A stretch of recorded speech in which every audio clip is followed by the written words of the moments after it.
Hello, all the Fight the Devil legends listening to this podcast. Before we get into the episode today, just want to warn the themes that were discussed today, including depression, anxiety, and slight suicide themes as well. Please reach out to your friends, family. If you know anyone in a crisis, there are plenty of helplines and people that do care about you in life. Also, I do apologize for the audio on my end. It was not plugged in correctly for the first hour. The first hour is going to be quite shit on my end, but you can hear the amazing Evelyn very well consistently throughout the episode. There shouldn't be any issues with that, and enjoy the episode.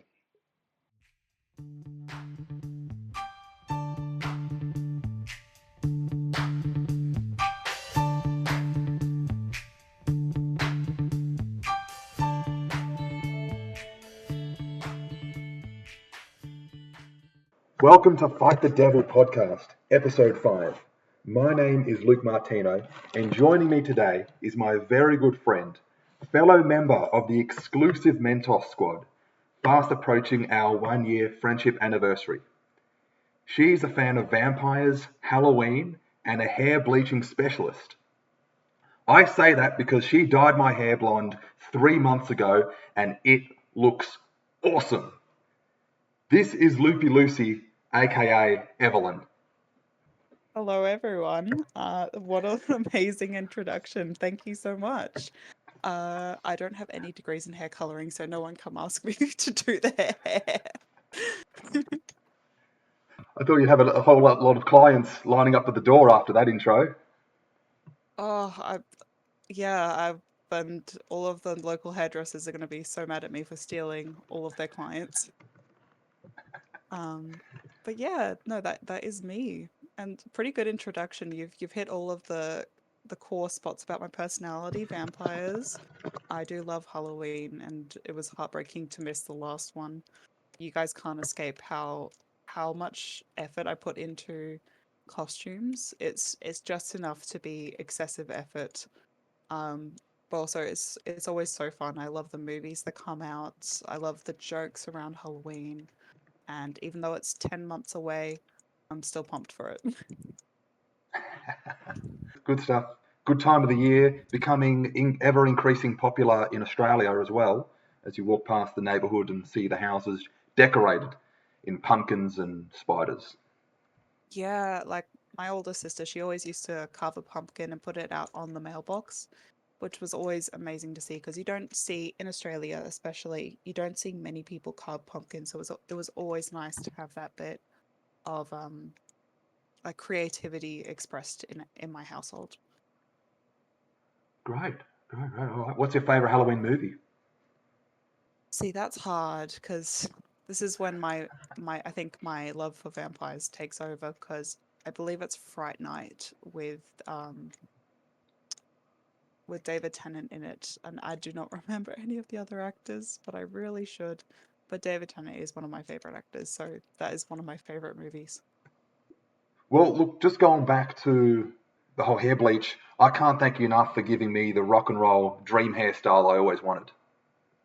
I'm just glad that I was able to make it happen because, like, I've bleached my own hair a couple of times, and like, I've watched, I've binge watched shows and YouTubers like Brad Mondo and others that I can't think of right now. But yeah, always like picking up little bits of information that have never been particularly helpful for me doing my own hair, but were really helpful when doing yours. So yeah, I was just really glad with the end product.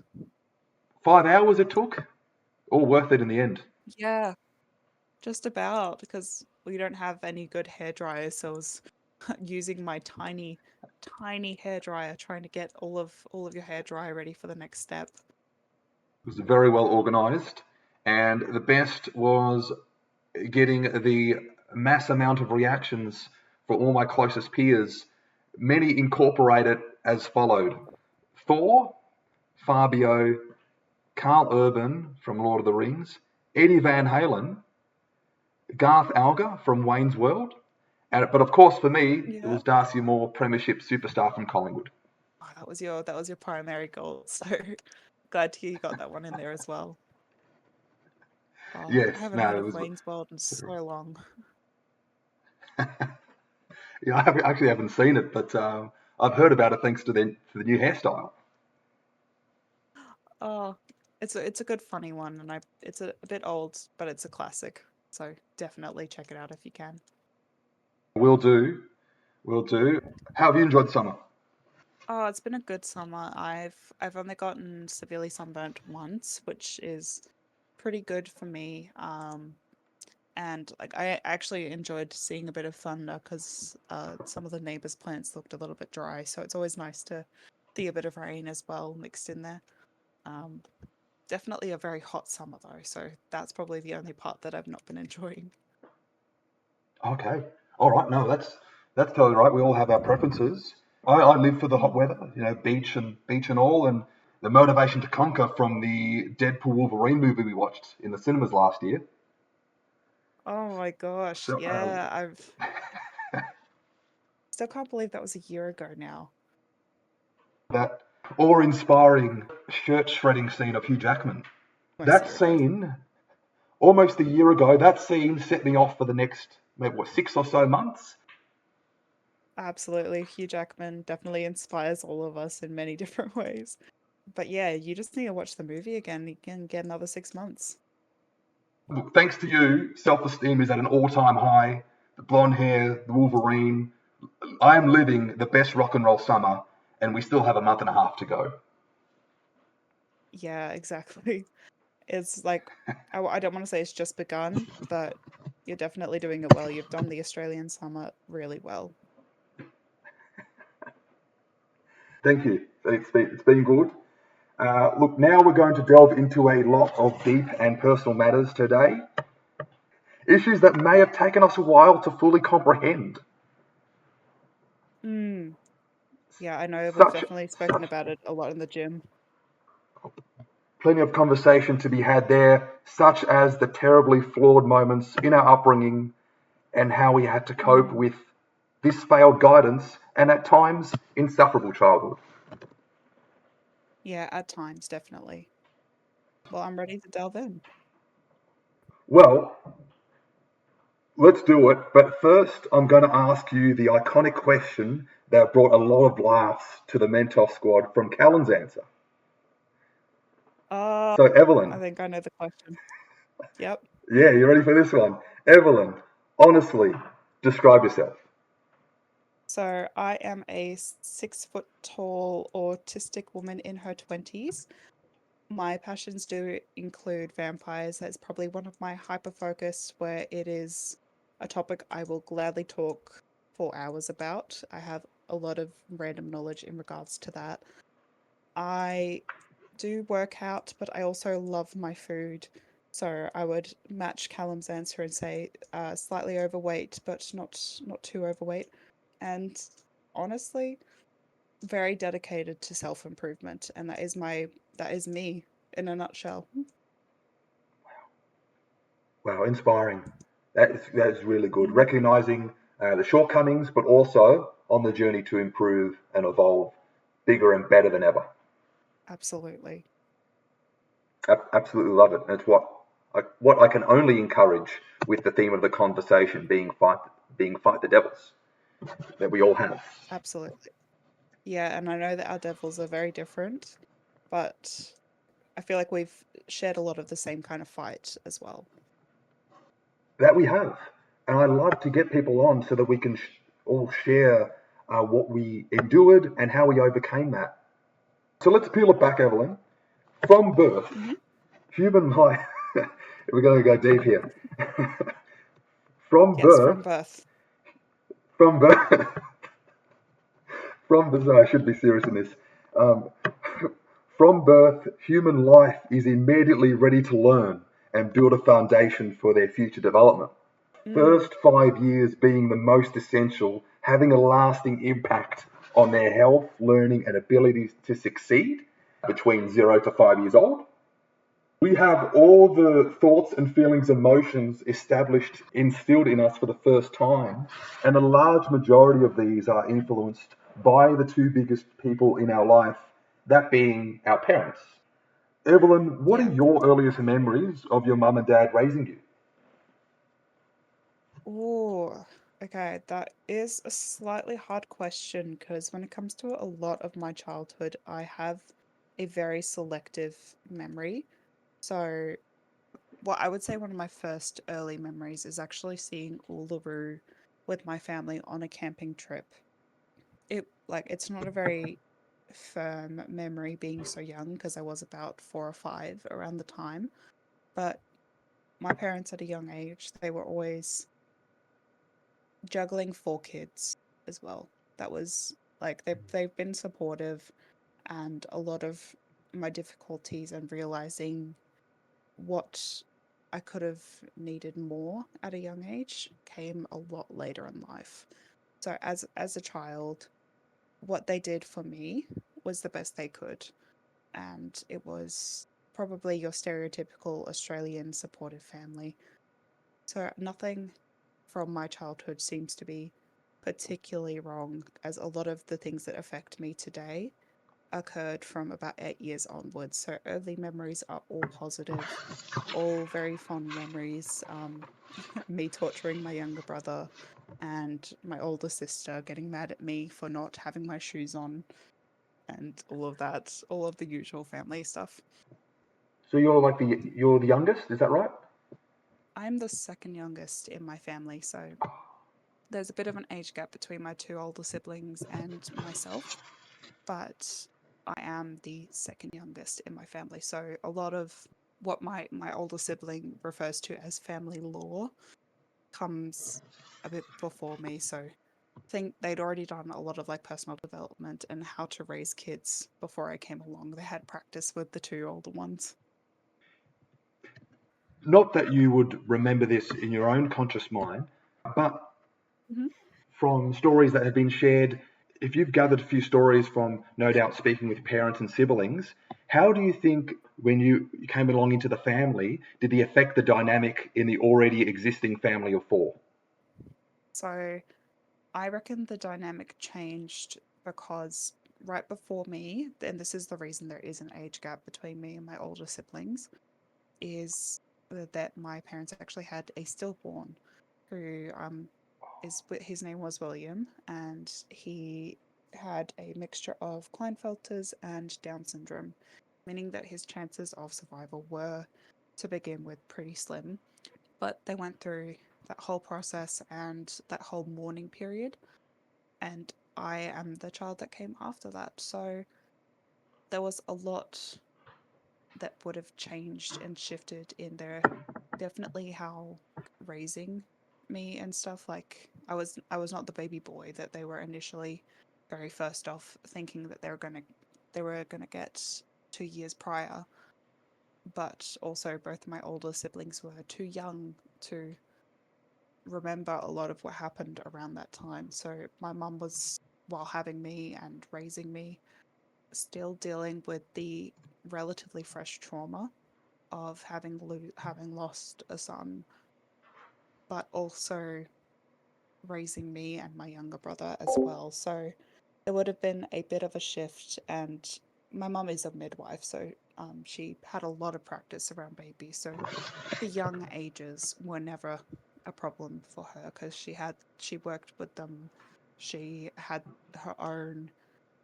It was just, um, I think the shift was more so to do with what happened there than what happened with me coming along. Um, but I did come into the world fighting and screaming, and arguably I stayed that way. You said your mother was still mourning and grieving in that process. Yeah. Do you think that you felt the effect of that from an early age?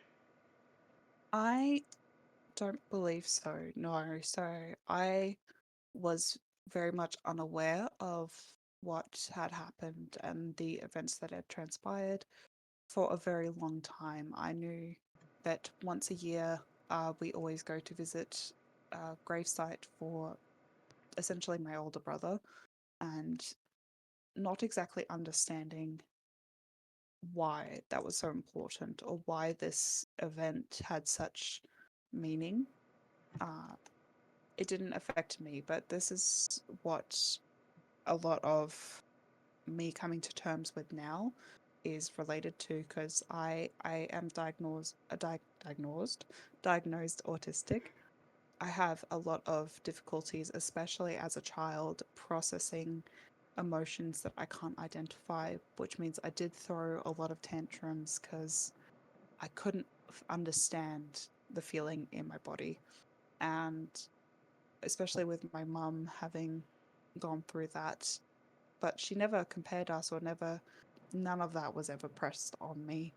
It's very likely that I just was so unaware of that, because even understanding this relationship or what that would have felt like for her was only something I even thought about when I was in my early teens. So I did not feel it in my childhood, and I don't think it affected me. I think that the person it affected the most was definitely my parents and maybe my oldest sibling.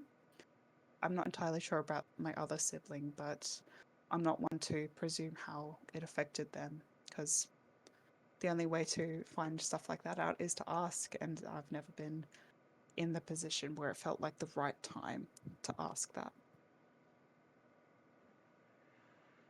What about any like relatives in your life? If we're talking aunts, uncles, or cousins, did they play a role, either positive or negative, that stimulated your development as a child?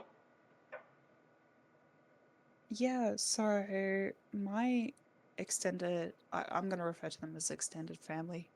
Um, None of my cousins are particularly close. So my uncle, he often worked overseas. This I'm going from my mother's side first and then moving to my dad's side. So he was always overseas, so we didn't see very much of him, and he had his own like personal life dramas, which were, well, none of my business as a child. I got along with those cousins very well, but they were all older than me, and none of my cousins were really my age, because the cousins that were my age were all the way over in Western Australia, and I didn't even know they existed for a very long time. So I was about 14 or so. No, actually, I was driving. So I was about 16, 17 when I found out that they even existed. Had no clue. Um, but they're the only ones that were actually close to me in age. So I've got a few cousins on my dad's side that are younger than me.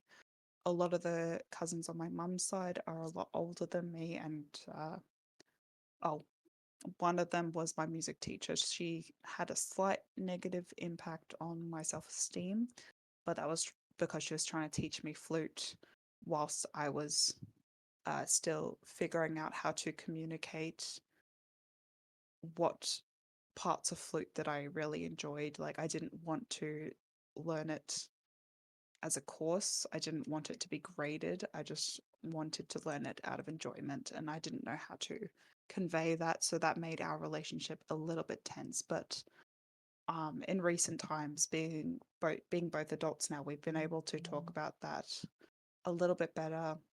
Not perfectly, but I'd say that all of my cousins are relatively distant and don't have as much of a direct impact on me, if that makes sense.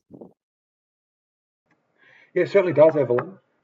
In my experience, I always felt the absence of it in the lack of uncles, aunts, and cousins, because I say myself I don't really have them, Mm, and the ones I do have biologically are all estranged.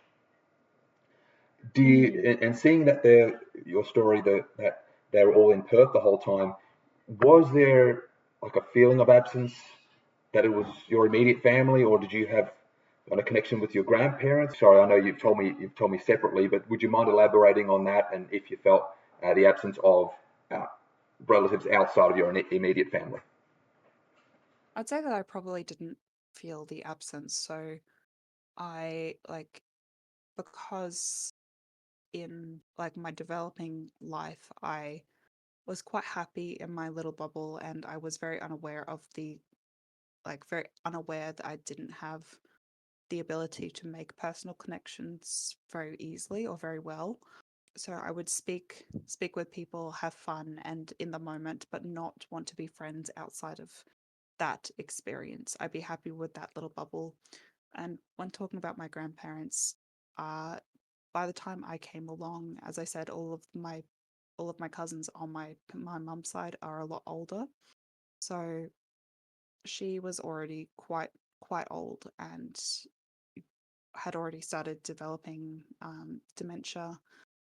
My grandparents, both of my male grandparents on both sides, have they were always a pretty positive impact in my life, and I do definitely miss them, even though I lost them when I was about 8. So they were always nice, but I can tell now, looking back, that they were definitely the rocks for my grandmother and my nana. So at this point in time in my life, I only have my nana, and she requires a lot of support and does not always remember who I am, which is all right. But being a young, like one of the youngest out of that side of the family, both my grandparents on both sides had already gotten to the point in their age and just awareness of the world where my existence was not quite on their radar. So there's been many a times, especially towards the end of my grandma's life, where I would sit with her and would have lunch with her just before going to my TAFE course, with my mum as well. So, and she would just have no clue who I am, and occasionally she might say a grandchild's name, but it was, I think, almost never my name. So she would be aware of the fact that I was a grandchild, just didn't know which one I was. In a way, I'm appreciative that I wasn't able to understand the that I was missing a bit of that personal connection, but I also didn't feel like it was missing because I was very much like, oh, these are people I see at Christmas and around the holidays or on my birthday. Not so much, these are my family, and this could be a support network. That never clicked for me. Ah, so innocence was bliss at that stage, and we're not as children. Fortunately, I don't think as in Australian children we're not exposed to all of what's happening around the world because our bubble, depending on family, what family you're in, is pretty good, is pretty solid. So, can you elaborate a bit on that bubble that you really enjoyed and felt at peace with? Yeah, so this applies with a lot of my friendship groups, like less so in my adult life have I tried to make this the issue. But for example, I would go to school and I would have my friends or the people I would play with at school. Um, at home, I would play with my brother or my toys, or I would watch my TV shows that I really enjoy. Around Christmas time, you would see my families. These were the little bubbles, and it was very rare that things from outside that experience would come in. So it's like one of my longest lasting friendships is we've known each other for almost 18 no we've known each other for 18 years now, and we've had our fights, we've had all of our tensions that friendships have, and we've grown into extremely different people, but we still get along. I would say that was the first example of someone reaching out of that bubble, or me bringing that person from that bubble out of it. So in my head, because I wouldn't see my family unless it was a birthday or Christmas, they were all in that bubble. And I was just content because it's like, okay, I know what's going to happen. This is extremely predictable. We're going to go over, we're going to get presents, we've got these activities that we're going to do. Or I would go to school and I would have the people I play with. So I was like, okay, I go to school, I play in this area, I speak to these people. That is all very predictable. So and unintentionally, I made safe spaces within each individual environment. And it was very obvious when, like, say, a cousin would come over for an unrelated reason, like maybe parents had to pick up something, that I would not play with them because it was like, no, you're not supposed to be here right now, because All right. it's not a holiday or anything. So that bubble was not being burst, but it was just, I think compartmentalizing is probably a more appropriate term, but because it is such a time of innocence and lack of awareness that I was doing this, I think of bubbles because they're nice and childlike and innocent.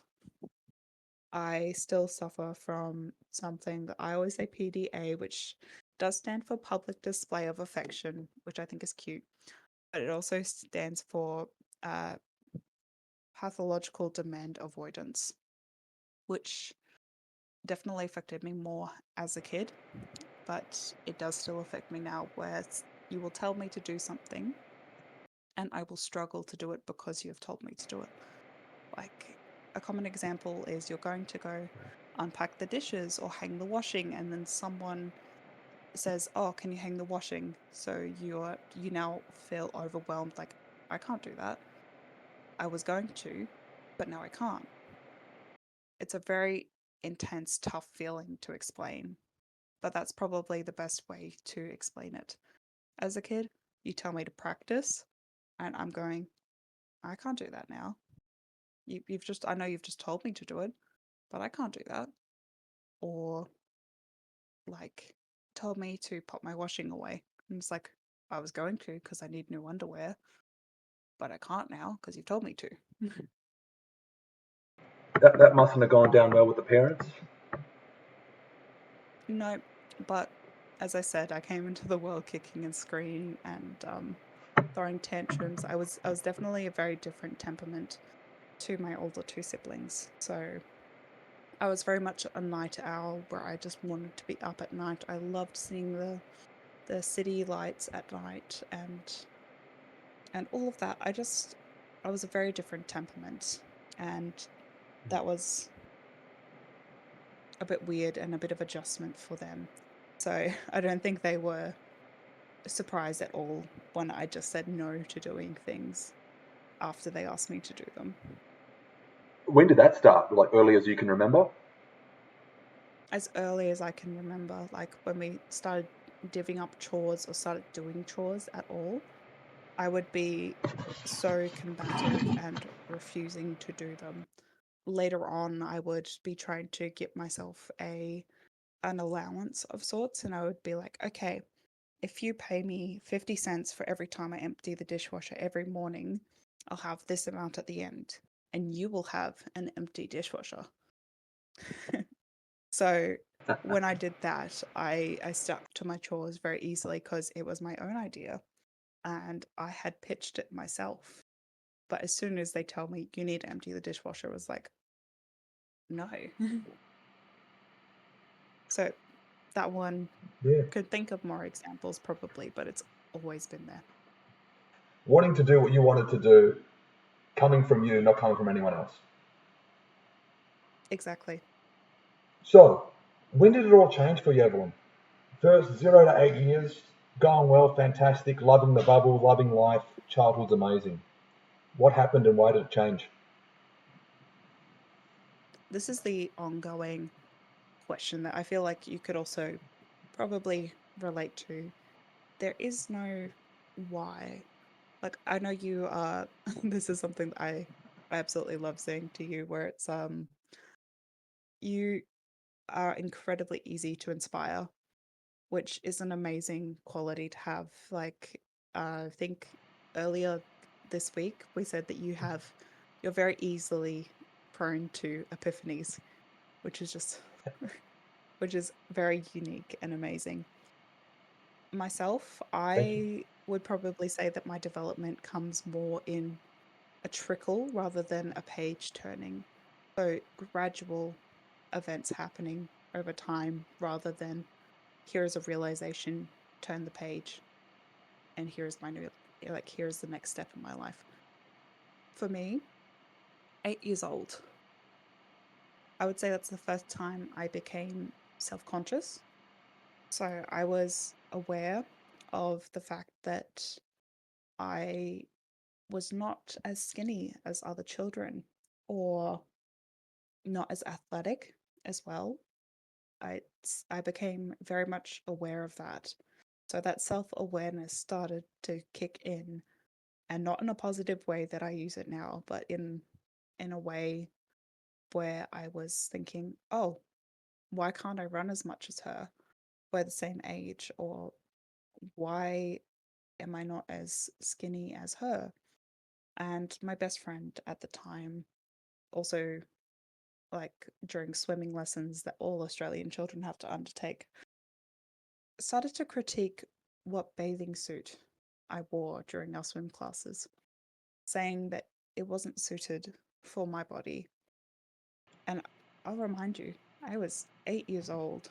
Whatever I body was I about to had at the ask. time was still developing. There was nothing there. It was a I liked my swimsuits frilly, pink, colourful, maybe a little sassy with some swells in there.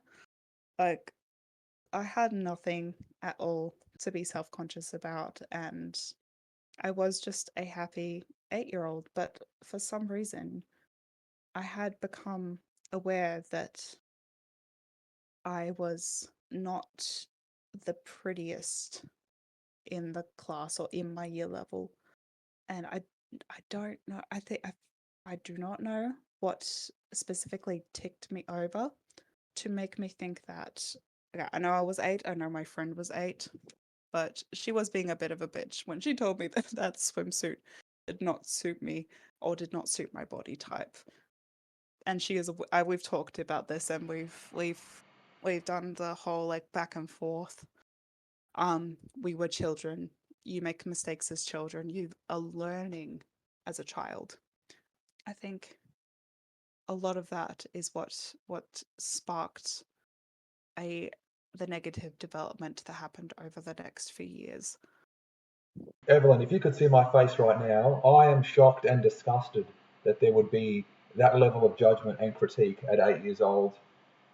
That's just no way, place, or form to be bringing that critique on. What is this? Not beauty pageant. You're 8 years old. You wear whatever you want within reason. You know, the colourful pink, blue, purple, whatever body type should Mhm. absolutely no way should be assessed as anything than neutral.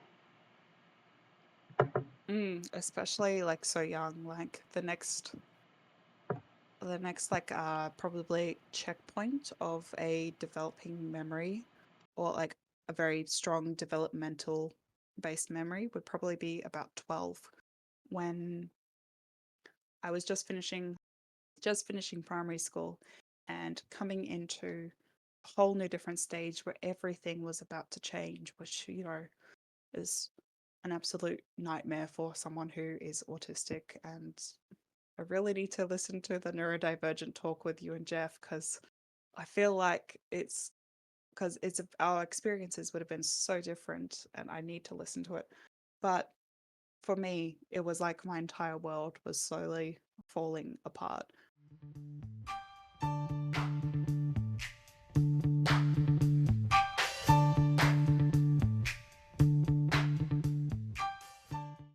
Thank you all for listening to the episode so far. Sorry to cut it off, but the next few parts in this episode does get deeper, heavier in those themes that I mentioned at the start of this podcast. Thanks for bearing the crappy audio on my end. I promise it won't be for too much longer. And brace yourselves for the next few parts to what is the best episode I've ever done so far.